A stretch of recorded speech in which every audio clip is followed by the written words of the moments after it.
Urea फसल उगाती है, अगर वो फसल पैदा करती है, अनाज पैदा करने में उसकी कोई भूमिका है, तो फिर वो शेन की वजह से जो जमीन का जीवाणु मर गया उसमें उगा के बताओ, नहीं उगेगा, क्योंकि जमीन में जीवाणु नहीं है।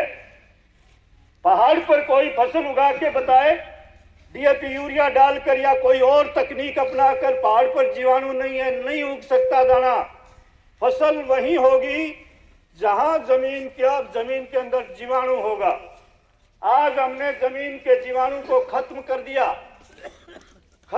दिया तो जमीन बहुत ज्यादा कमजोर होनी शुरू हो गई। उसके बड़े भारी भयंकर दुष्परिणाम हो रहे हैं आज, क्योंकि जमीन को चाहिए 16 पौष्टिक तत्व, पौधे को, फसल को 16 तत्व चाहिए, और हम दे रहे हैं जमीन को और पौधे को 2 ही तत्व।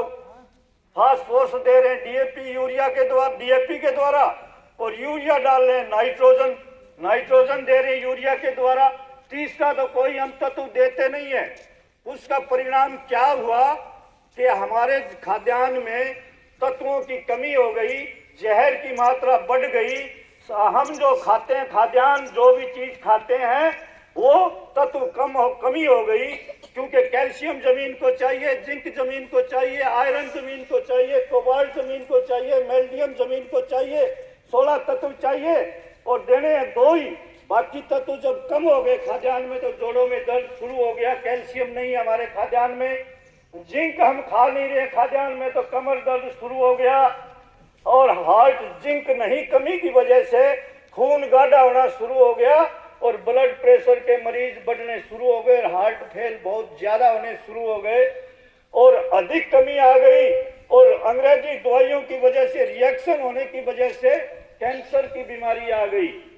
कैंसर बहुत भयंकर बीमारी हो चुकी है, और आज 4 बीमारियां भयंकर रूप से बढ़ चुकी है।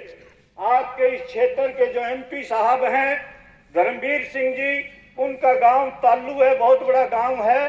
पिछले 5 साल में 210 कैंसर के मरीज मर चुके हैं, ये सच्ची रिपोर्ट है, और 170-75 कैंसर के मरीज आज भी ताल्लू गांव में हैं।